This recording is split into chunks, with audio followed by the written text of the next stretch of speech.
Good morning. Really, really good to be here. Just to confirm, I'm not Lillian Greenwood. Unfortunately, she can't make it today. Does have apologies. It's not because it's too far north, as Paul has already mentioned. We had Secretary of State up here last week to come and see what the great work that Blackpool have been doing.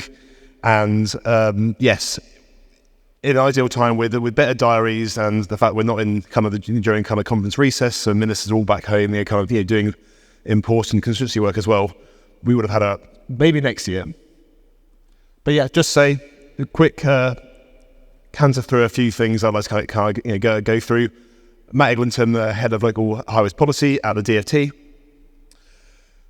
This is the problem we don't have a minister, because I can't really say much. It's very much talk a lot, but not really cover too much as well. So it's very much a few things which just wanted to highlight that have been happening to us and with us over the last few months. So for those who have not, who've been living under a rock for the last few months, you may have noticed we had a general election in the summer. And I guess in terms of the timing for this, we have not had the most amount of time with ministers so far. But I just wanted to spend a bit of time talking about our new ministerial team at the Department of Transport, and how myself and colleagues at DFT are already working with to try and extol the importance of highways and excellent highways maintenance across the network. We have like I say, they have not been here very long, but we've had some very, very, very positive, productive meetings. For those who are not aware, our Secretary of State, Louise Haigh, I say that's a great picture of her, trying some of Blackpool's machinery last week. Very experienced. She's been Shadow Transport Secretary for a couple of years. Lillian Greenwood, our new roads minister, also very experienced, was the TSC chair, the Transport Select Committee chair. And for those with longer memories, did the 2019 TSC inquiry into local roads. So as I say, we've had a couple of meetings so far, and what has been very good, even there's been a lot of change, they do get it. They do understand what the importance of the local highways maintenance. I say Paula and other colleagues worked with Lillian during that, and it's almost like she has stepped back, straight back into understand the importance of this, asking the right questions, and so it feels very positive at the moment. I know there's been a lot of interesting times at the moment, especially some messaging around. But I guess what I wanted to really highlight to you guys today was that the ministerial team do get it. They do understand. They're asking the right questions, and they are invested in local highways and the local road network. So really, what I wanted to cover on today is where this Labour government have mentioned, and actually how we are approaching, as we are currently in a situation where we're working with ministers and Treasury around the budget, which will take place on the 30th, and hence why it's very difficult to really cover things in much detail, because we will not be able to go into much detail until we actually know what we're up against, what the funding situation is like, and that funding certainty, which I know many of us in the room are desperately seeking. But just to cover some of the mission-based priorities that the government are really hammering home at the moment. As you know, growth and local highways and be able to have well-maintained networks, absolutely vital. And that is very much at the key and the forefront of our bids and how we're working with Treasury to really highlight the importance of making sure that we have that long-term funding for highway authorities up and down the country. And it's not just making the growth and securing that growth through throughout the G7. It's also about the other missions as well, and actually how central highways is through unlocking access travel and supporting the NHS as being part of building the NHS for the future, and enhanced travel opportunities and breaking down those barriers. So this is a very, very relevant area for this. I think just to highlight some of the documents to with the mission statements around that a mission-driven government and seeking past the politics. There's a lot of kind of themes in there which resonate, especially around the real world impact. We get lots of correspondence around people commenting, and especially around the kind of the state of the highway network. And and maintenance has a real world impact, and having that ability to go out, fix the roads is incredibly important. It is the number one thing that ministers are telling us that they were receiving on the doorstep over the summer, and that is why it is such a focus and priority for our minister at the moment. Focus on the end product, flexibility, innovation, which of course should be music to ears to El Craig, with a big focus on innovation. We want to be encouraging innovation as much as possible. We are seeking visits, ensuring that ministers can understand actually what innovation is taking place on the network. So I say visits to Blackpool are really, really important. And I guess this is a bit of an open call as well to authorities anywhere who do have things they want to be showcasing. Don't be shy, please. Ministers are keen to understand, like say, the real world impact of innovative processes, innovative approaches to people, products, and also procurement as well, to making sure we get this stuff on the network, and for communities up in the country to be really, really benefiting from the hard work that teams are doing everywhere. So milestones, please do drop us a line to ensure that ministers can actually see it tangibly making a difference to communities everywhere in England. Also, hitting on the accountability aspects, as you know, departments are involved. The government are very keen on kind of devolution. We've just seen a few more kind of combined authorities and mayors earlier this year, and there's still a pipeline about making sure that these powers are devolved down to ensure that local decision making be made as much as possible. But that also has to be balanced with accountability as well, and ministers understand the challenges around that. And that's where, as part of the bid and working with Treasury to actually understand that we are trying to set out actually how local authorities are demonstrating that they are accountable for their actions, accountable for the funding that we are trying to seek, to make sure that we have those long-term funding assessments, that we get maximum value for money for what we're investing in. We know that on a program level, highways maintenance has a terrific VFM, especially around big nexus points like kind of bridges and other kind of areas where communities rely on to get to A to B, and we want to see that being demonstrated, and the ministers are very, very keen to see it demonstrated as well. And that's where the final point on approaching our problems with that long-term preventative solution, which the department has been long advocating through kind of well-managed highways, preventative approach to asset management and highways maintenance. Ministers get that, and that's where a lot of this will be kind of fed through as part of the long term, and hopefully we'll see in the next few weeks when the budget comes around the 30th, those things kind of coming to fruition. And of course, not just with a new government, also with new opportunities. I'm sure everyone here has read the recent NEA report on understanding the condition of local roads in England.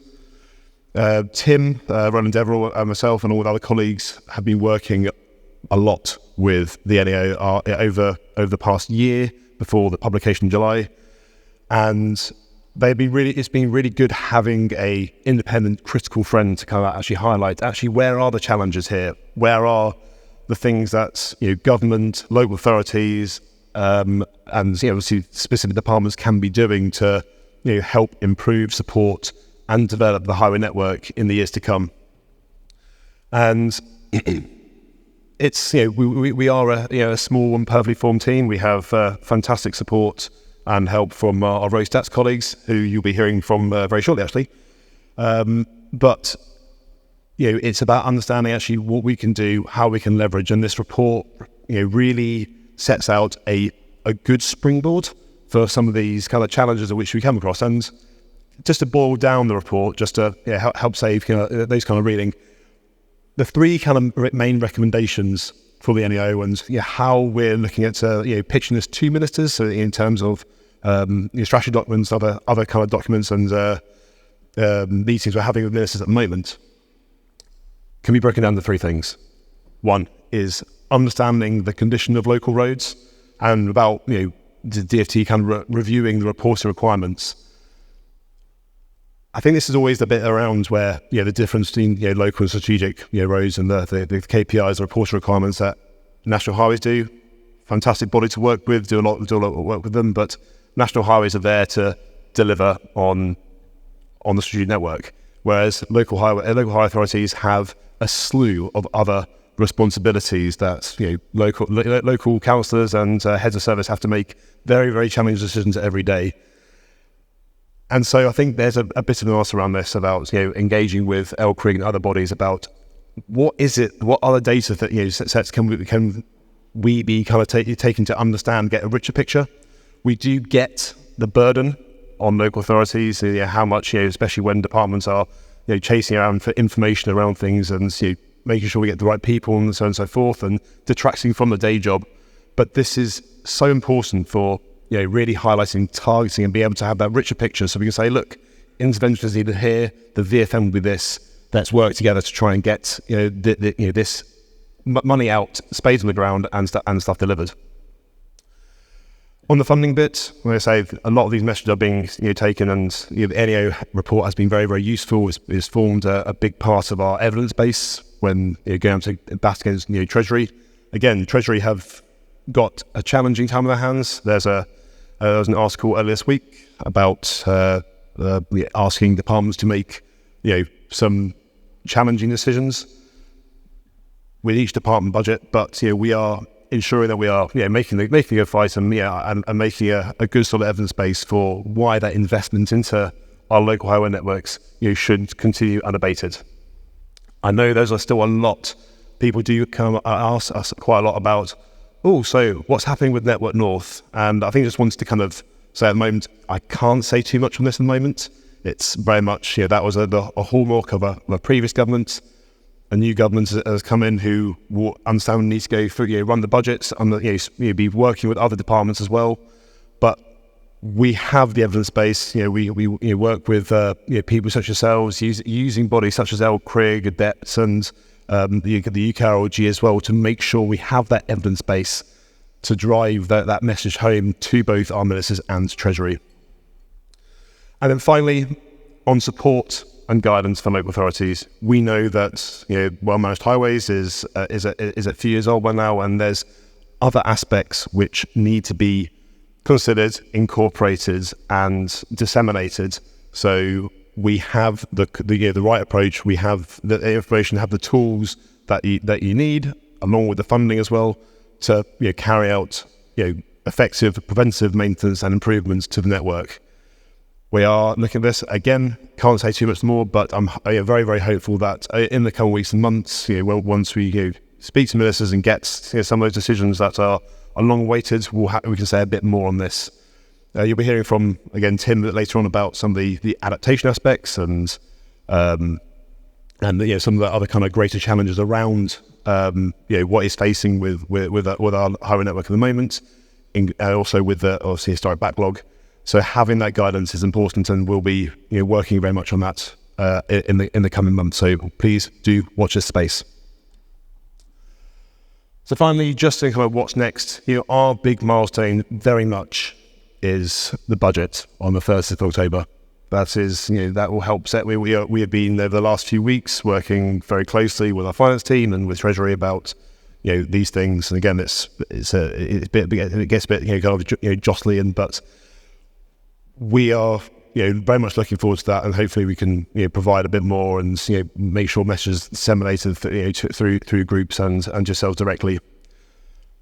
But between that and the next and the bigger spending review, which should take place in spring next year in 2025, there is a lot of work to be done over the coming months.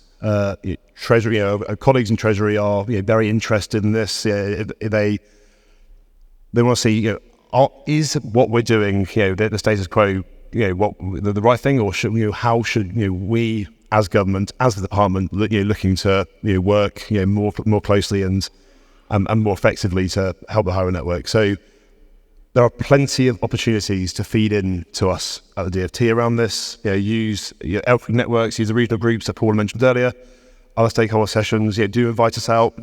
Please do drop us a line.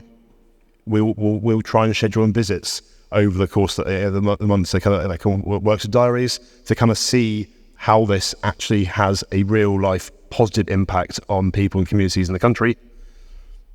And I say we are here. Unfortunately, I'm only here till this afternoon, but colleagues, will be here for the rest of the conference. Please do come up and talk to us. We're interested to hear your views. We want to understand, how to make this, that continuous circle of improvement. Obviously we got bits and traffic tech. I think Darren's here as well. Data adaptation, decarbonisation, whatever it is, you name it.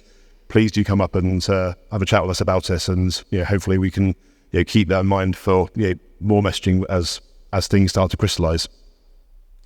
So in short, very, very excited for the agenda ahead. Very, very, it should be a really, really good couple of days. Thank you so much to Elkrig and everyone who has made this possible. And yes, I don't know if it's possible to get any questions, if possible, Paula. Yeah, I mean, I have a couple of minutes left, so it's really kind of, are there burning things for us? Very happy to take any kind of questions. The answer might be, I'm not sure at this point, but like I say, very happy to, if there's anything we can confirm, we'll be more happy to do so.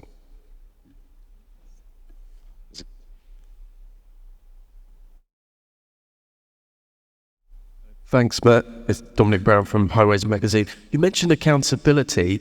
How much would that be linked to the actual condition of the road network, and how much is that linked to kind of structural elements like combined authorities that you picked up on?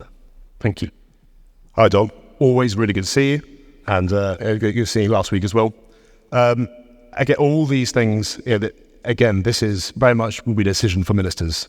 We can provide the evidence base, we can advise, but ultimately this is this government's kind of manifesto in terms of and the detail in that is very much a decision for them.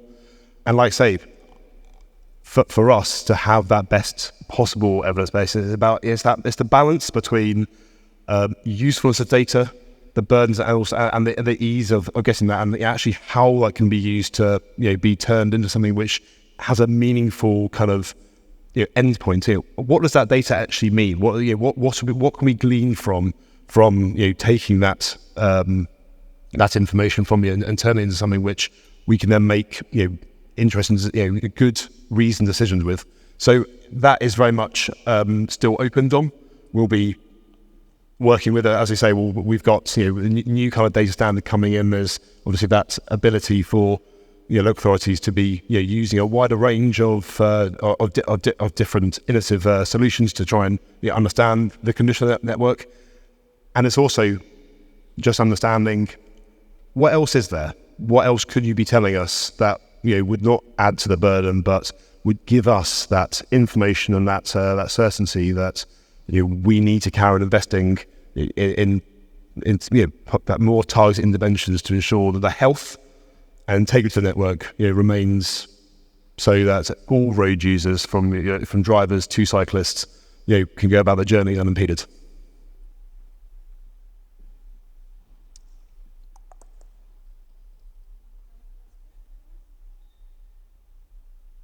That's great.